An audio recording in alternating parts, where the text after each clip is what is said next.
There are 4 actual lights in Blender: area lights, spotlights, point lights, and the sun.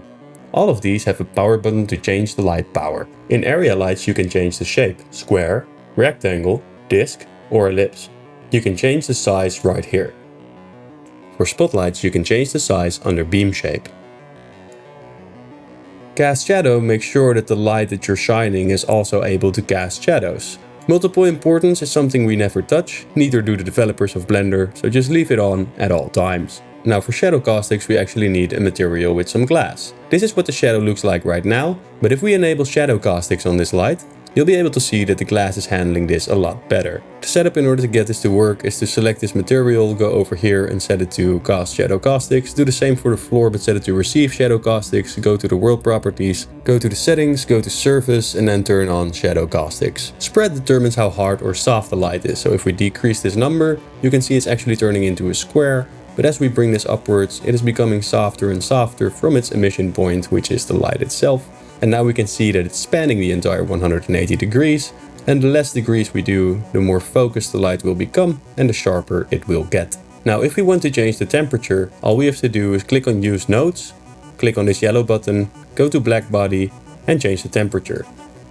Now the spotlight can also increase the radius, which will make it a lot more soft, but if you simply want to soften or feather the edges, you can increase the blend. Now if you have a window for architectural renders, for example, you can place an area light right here to shine through the window, and once you click on Portal, the light itself will be removed, but the calculation of all the other lights coming through the window will be faster and generate less noise. Now let's say you make an animation for this light. For example, I will keyframe the power. You will automatically get a light action. So let's say you animated this to get a flicker animation. Of course you don't want to do this over and over again. So what you can do is go to your other light, go to the action editor and simply select the spot action. And now it will take the animation data from the spotlight and apply it to the area light.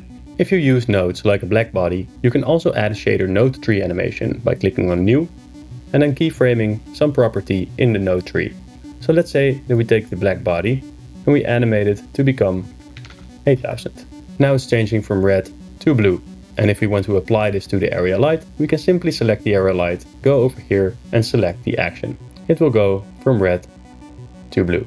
It's also possible to add a driver. So let's add one to the power. Right mouse click, add driver, and you get some properties. You can change the expression right here to control the power. Then right here we can select an object, and I'm going to select the UV sphere.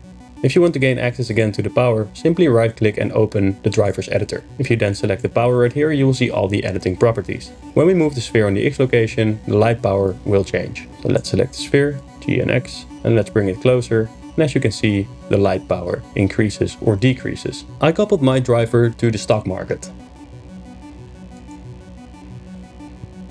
Gobos are basically light textures. They give you a shadow pattern that makes things look very professional. If you want to change the scale of a gobo, all you need to do is go over here and change the scale, or add a value node, plug it in here, and change the value like this. Of course, if you increase the radius, it makes the shadow look a bit softer. IES textures only work on point lights and are basically light shapes. If you want to make gradient lighting, all you need to do is add a gradient texture, bring it over here, color into the strength, and then you can add a map range node in between to control how far it goes. You can see it better if you decrease the spread.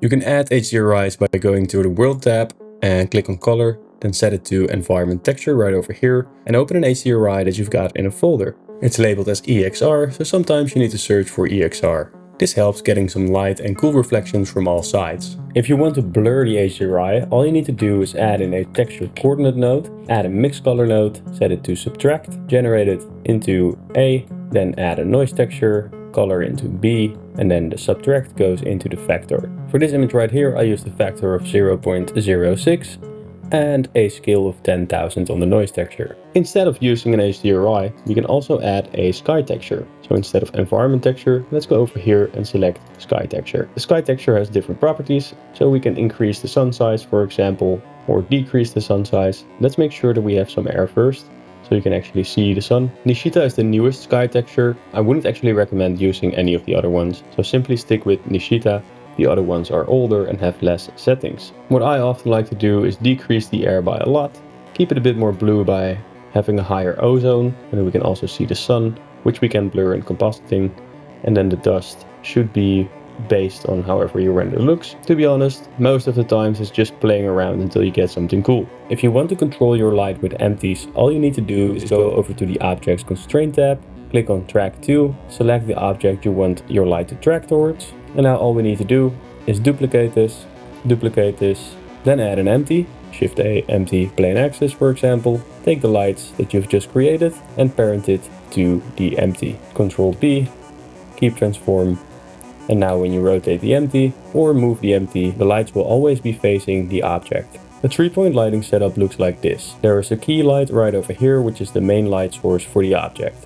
Then we have a rim light directly to the opposite side, which gives a glow to the edges of the back of the model. And then we have a soft light right here, which is filling in some of those shadows. Side lighting is whenever lights come from two sides. If you want to add some cool atmospheric effects, simply add some fogs by bringing in a principled volume, setting the density quite low, and bringing a light behind the object. If you want to create God rays, simply bring in an area light, set it above the fog, use nodes, bring in a Voronoi texture, and add it to the strength. Increase the power and decrease the spread. Now increase the scale on the Voronoi texture or decrease it to get the desired result. If you want to make it more pronounced, simply add in a color ramp and bring those closer to each other. Play around with the color and the settings and you'll be able to get something like this. Now I personally don't use Eevee very much, but I've set this scene to Eevee without ray tracing. I'm going to add a light probe. Light probe volume, bring it right over here, and if you then click on this little button right here, we get some probe settings. If you bake the light cache, you can see that the lighting just changed. And if I now remove it, you can see something in the shadows changed. This is supposed to make your lighting a little bit more realistic if you're not using ray tracing. But since Eevee Next has ray tracing right over here, there really isn't that much reason to use those probes anymore. If I'm wrong, let me know in the comments. If you want to increase realism in a scene, always use bevel. Right now we have a hard cutoff of the light right here, which means that the shadow is very sharp. But if we add a bevel, it is kind of smoothing over into the shadow. You can see it even better from this side if I turn on the bevel. In the render settings, if you want maximum quality, go to Light Paths and click on the Presets button right here and choose Full Global Illumination. Of course, if you don't have any transparent objects, you can basically set this to 0 and it won't matter anything. We also don't have volumes, so we can turn that off. Usually you don't play around with the clamping settings, but if you are having problems with fireflies, which are those little white dots in your render, you can play around with these settings in order to get rid of them. Fast GI approximation is basically a fast global illumination approximation, which means that if you click this button, it will perform less indirect light calculations and make your render a lot faster. However, this does come at the cost of quality. Finally, in the render settings, if we go all the way down, we get color management. And right here we can change the exposure in order to brighten the entire image. Or we can increase the gamma, which basically just brightens the midtones. Which you can see if I turn the gamma up to its maximum, we still get those dark areas and those very white areas.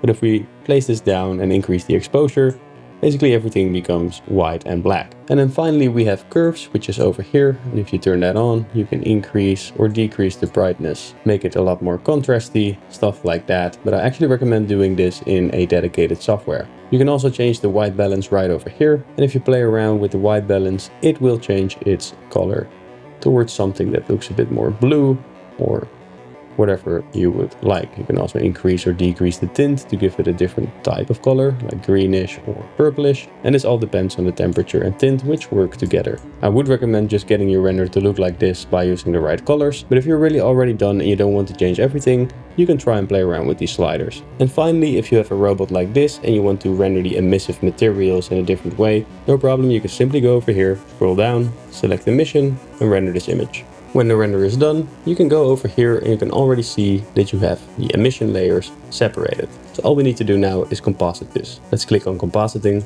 use nodes, Ctrl-Shift-click in order to see your image. And then we're going to add a mix color node, mix color right over here. And from the emit, we want to add a glare. The emit can go into the image, and let's preview this. Of course, we have several different presets, such as bloom or ghosts, but I like to use bloom or fog glow. I'm going for bloom right now. I will decrease the mix in order to make it less powerful, and I will decrease the size to make it a little bit more in its own area. Then we're going to plug this into the image, and if we set this to add and click on this, then now we will be able to see that the eyes have their glow. So this is the before and this is the after. And that's just an easy way to render emission in Blender. Click on subscribe and watch this video next.